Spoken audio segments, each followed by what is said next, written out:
Magandang araw mga Rudy. Dito pala kami ngayon sa shipyard ng Dordrecht, Netherlands.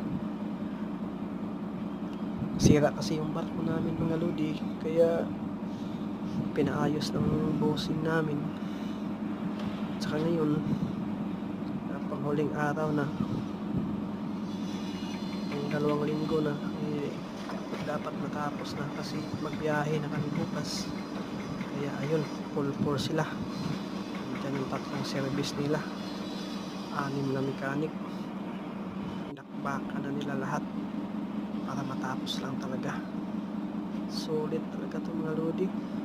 Ang gagaling ng mga mechanic. 2 linggo lang, ayos na ang 2 makina namin. Napakagaling ng mga mechanic dito mga Rudy. Sulit ang bayad dito. Sulit na sulit. Mahal na mahal talaga dito kasi sulit yung mga gawa nila dito. At saka ang gagaling din nila sa mga trabaho. Yun lang mga Lodi.